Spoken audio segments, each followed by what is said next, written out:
সোমা আজকে কোন প্রোগ্রাম করে দেখাবে? তো আজকে আমি কি করে একটা ওয়েব পেজে হাইপারলিংক ইনসার্ট করতে হয়, মানে হাইপারলিংক কি জন্য ইনসার্ট করা হয়, যাতে একটা ওয়েব পেজের সঙ্গে আরেকটা ওয়েব পেজ আমরা লিংক করতে পারি। আচ্ছা, তো সেইটা আমি দেখাবো, মানে কি করে একটা হাইপারলিংক আমরা ইনসার্ট করব। আচ্ছা, সো লেটস গো। তো সবার প্রথমে আমি আমার একটা ফোল্ডার ওপেন করলাম, HTML প্রোগ্রামস অফ সৌম্য বলে। এখানে আমার আগে থেকে করা ছিল, এটাকে আমি এক্সপ্লেন করবো এখন। নেটওয়ার্কিং অফ কম্পিউটারসটা ওপেন করলাম। এই নেটওয়ার্কিং এর উপর কিছু ইনফরমেশন দেওয়া আছে এখানে। তো there are 3 types of computer networks based on size and location. এখানে আমরা পেজ সোর্সটা দেখব। তার আগে বলে দিই, এখানে এই যে তিনটে হাইপারলিংক ইনসার্ট করা আছে, এগুলো আমরা কি করে ইনসার্ট করলাম তার জন্য ভিউ পেজ সোর্স।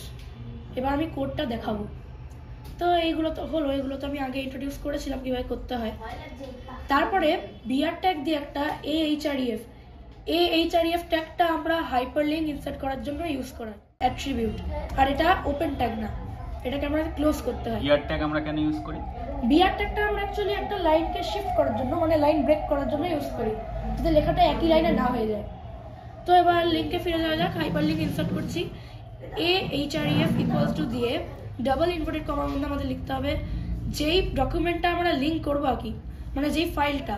তো এটা আমার আগে থেকে সেভ করা ছিল land.html বলে। তো এখানে এটা আগে থেকে তৈরি আছে, হ্যাঁ আগে থেকে আমি করে রেখেছিলাম। এটা এখানে লিংক করলাম।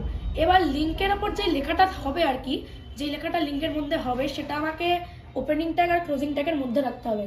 এই লেখাটা হচ্ছে লোকাল এরিয়া নেটওয়ার্ক, যেটা এই ওপেনিং আর ক্লোজিং ট্যাগের মধ্যে রেখেছি। তারপরে আমি অ্যাড NBSP 3 বার ইউজ করেছি।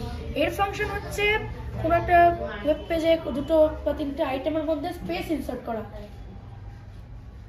তারপরে আবার এই href ট্যাগ ইউজ করে আরেক টাইপের নেটওয়ার্ক, মেট্রোপলিটন এরিয়া নেটওয়ার্কে একটা লিংক বানিয়েছি, যেখানে দেখা যাচ্ছে একইভাবে বানিয়েছি আরেকটা।